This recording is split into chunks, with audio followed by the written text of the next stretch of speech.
Mdziko limene social media yakhala ngati bwalo lalikulu la moyo wa anthu, mawu amodzi okha akhoza kusintha chilichonse.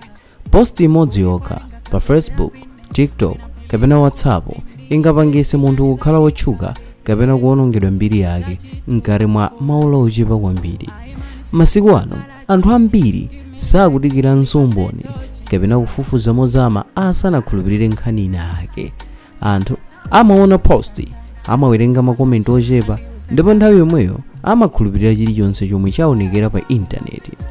Koma funso lalikulu ndi lakuti kodi zimenezi zikubweretsa mtendere kapena chisokonezo m'dziko? Nkhani yomwe tikambirana lero ndi imodzi mwa nkhani zomwe zatenga chidwi cha anthu ambiri ku Malawi komanso kunja kwa dziko. Ndi nkhani yomwe yaphatikiza kutchuka social media, accusation, apology komanso nkhani yakukhululuka. Ndi nkhani yomwe yatsegula maso a anthu ambiri pa mphamvu ya mawu komanso kuopsa kwa misinformation. Pakati pa nkhani iyi pali dzina lodziwika kwambiri la Shepherd Bushiri, munthu amene kwa zaka zambiri wakhala akudziwika pa nkhani zachipembedzo, mabizinesi komanso makontroversi osiyanasiyana. Koma nthawi ino dzina lake layambanso kutchulidwa kwambiri chifukwa cha mawu ndi zolemba zomwe munthu wina dzina lake Peter Sambo akuti anafalitsa motsutsana naye, banja lake komanso utumiki wake. Nkhani sinangokhala nkhani ya anthu awiri okhayi, yakhala nkhani yomwe yatsegula mkangano waukulu kwambiri pa mmene anthu amagwiritsira ntchito social media masiku ano. Anthu ambiri akufunsa kuti kodi munthu ayenera kungolemba chilichonse pa intaneti popanda umboni? Kodi ma apology amatha kukonza zoonongeka zonse? Kodi maboza pa social media angafikitse pati?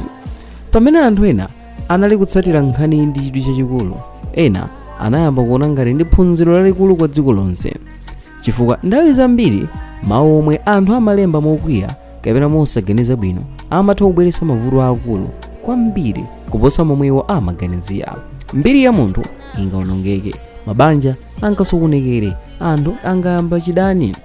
Ndipo nthawi zina nkhani zimenezi zimatha kufika kuyika miyoyo ya anthu pachiswe. Chodabwitsa kwambiri pa nkhani ndi chakuti pambuyo pa mawu onse, mikangano yonse ndi zomwe zinkafalitsidwa pa social media, Peter Sambo wapereka apology kapena kuti wapepesa mwapoyera. Iwo avomera kuti zinthu zina zomwe ananena zinachitika chifukwa cha mkwiyo komanso misinformation. Ndipo pambuyo pake Bushiri nayenso watulutsa statement yonena kuti wamukhululukira kwathunthu. Koma kodi kukhululukirana kumeneku kukutanthauza kuti nkhani yatha? Kodi pali phunziro lotani limene anthu aku Malawi ayenera kutenga pa nkhani imeneyi? Kodi social media ikumanga dziko kapena ikuwononga anthu? Lero tikadakambirana modzama kwambiri nkhani yonseyi, tiona momwe zonse zinayambira zomwe zikunenedwa. Chifukwa chake nkhani yatenga chidwi cha anthu kwambiri komanso phunziro lalikulu limene anthu ayenera kuphunzira pa mphamvu ya mawu, misinformation komanso kugwiritsa ntchito social media mwanzeru.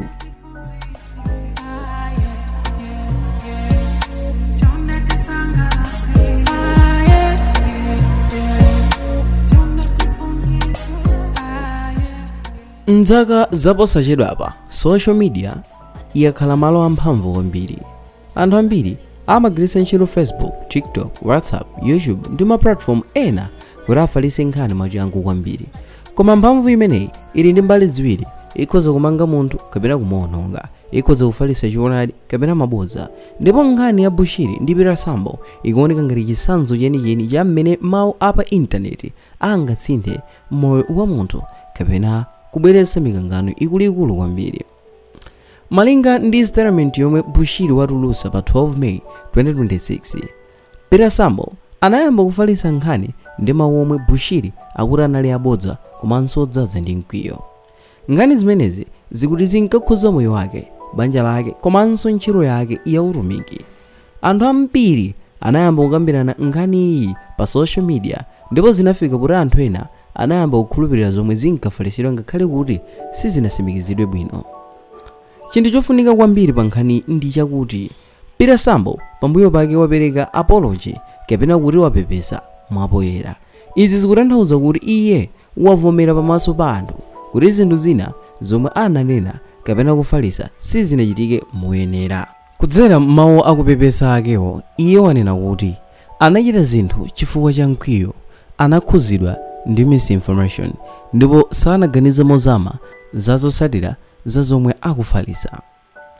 Izi zikusonyeza mmene nthawi zina munthu akakwiya kapena akamva nkhani ina yake pa internet amatha kuchita zinthu mwachangu osaganiza bwino. Ambiri masiku ano amafuna kukhala woyamba kufalitsa nkhani osadikira umboni.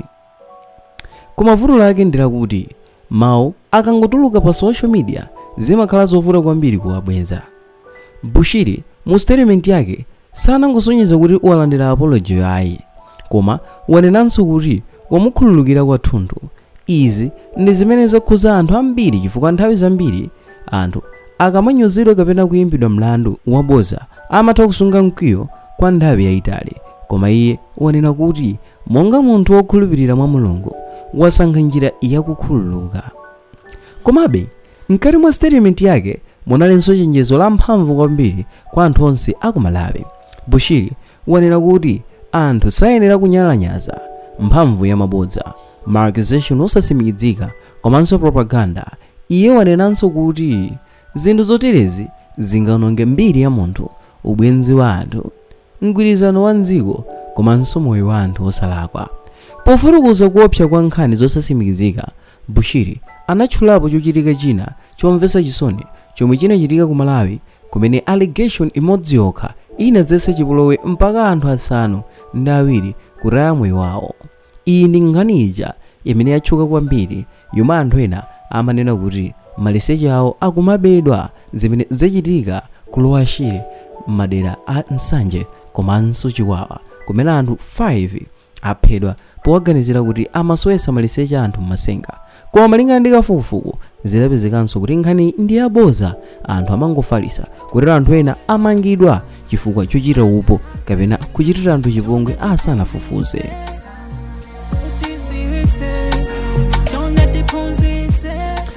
So mawu ake Bushiri apa iye ankafuna kusonyeza kuti mawu ali ndi mphamvu kwambiri. Nthawi zina munthu angangolemba post pa Facebook akuganiza kuti ndi nthabwala kapena kukwiya kwa kanthawi, koma post yomweyo ingayambitse mkwiyo, chidani kapena violence pakati pa anthu. Nkhani imeneyi yatsegulanso mkangano wina wokhuza freedom of speech komanso responsibility. Anthu ambiri amafunsa kuti kodi munthu ali ndi ufulu wonena chilichonse pa social media? Yankho lake ndi lakuti inde, munthu ali ndi ufulu olankhula, koma ufuluwo uli ndi malire ake. Malamulo ambiri pa dziko lapansi kuphatikizapo ku Malawi samalola munthu kufalitsa mabodza kapena kunyoza munthu wina mwadala mpaka kuwononga mbiri yake. Ichi ndi chifukwa chake nkhani za defamation zimakhala zazikulu kwambiri.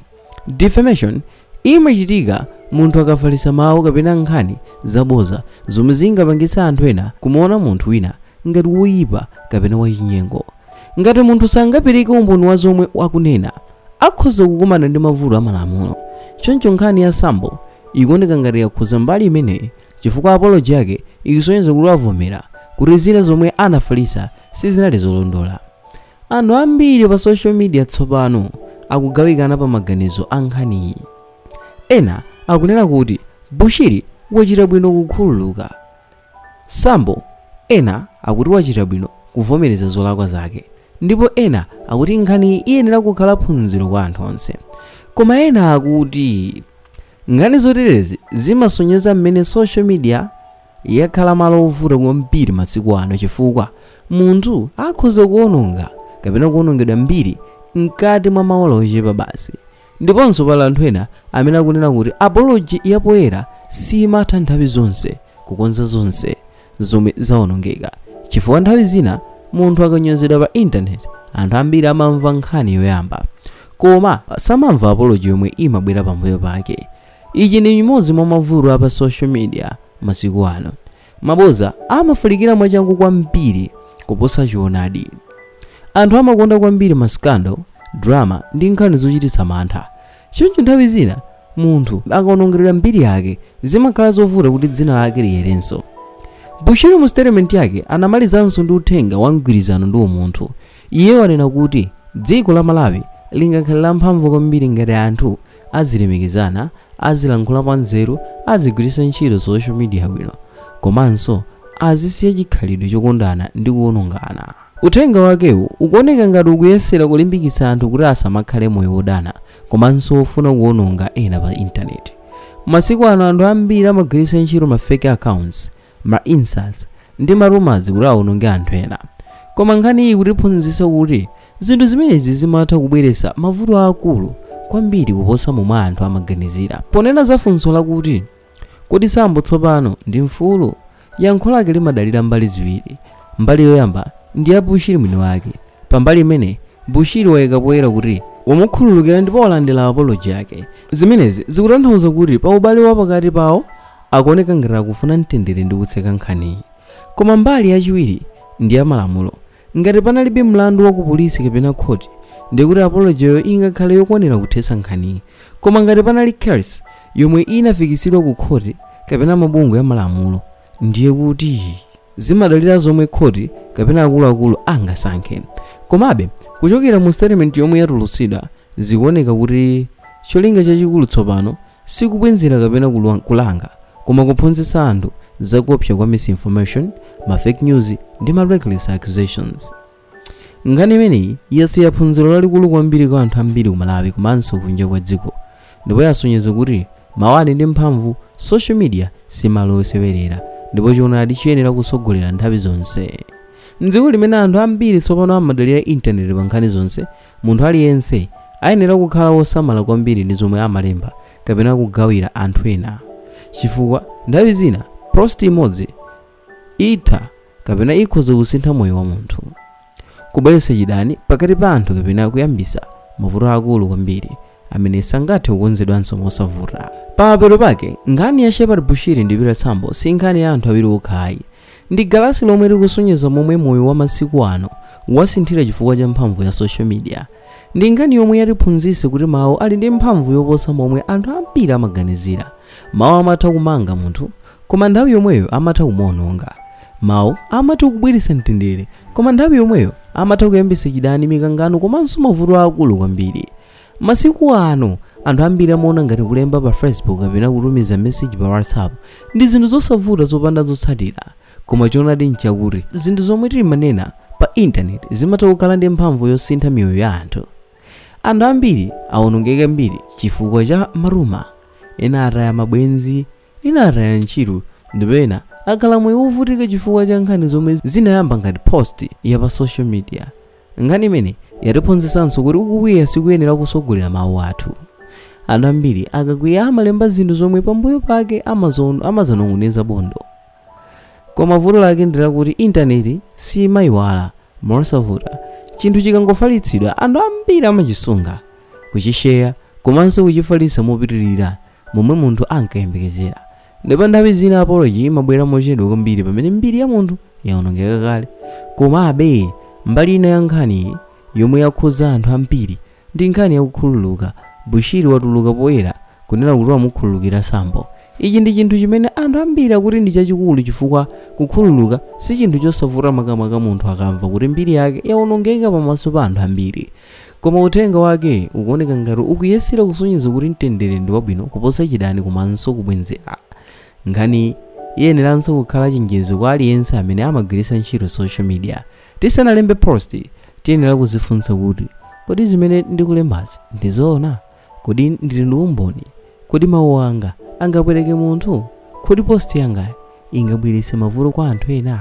Ngati anthu ambiri akanayamba kugwiritsa ntchito social media mwanzeru, mina mikangano yambiri, chidani komanso ma fake news akanachepa kwambiri. Dziko silingamangike ndi mabodza kapena ma insult. Dziko limamangidwa ndi choonadi, kulemekezana komanso udindo pa zomwe tikunena ndi kuchita. Pamene nkhani ikupitirira kukambidwa m'misewu, m'magulupu a WhatsApp komanso pa ma platform osiyanasiyana, chinthu chimodzi chikuonekera bwino kwambiri: social media ndi chida cha mphamvu kwambiri, koma mphamvu imene iyenera kuyendesedwa ndi nzeru, choonadi komanso munthu. Chifukwa ngati anthu angapitirize kugwiritsa ntchito mawu mosasamala, mabodza ndi mkwiyo, mavuto ambiri azapitirira kubwera.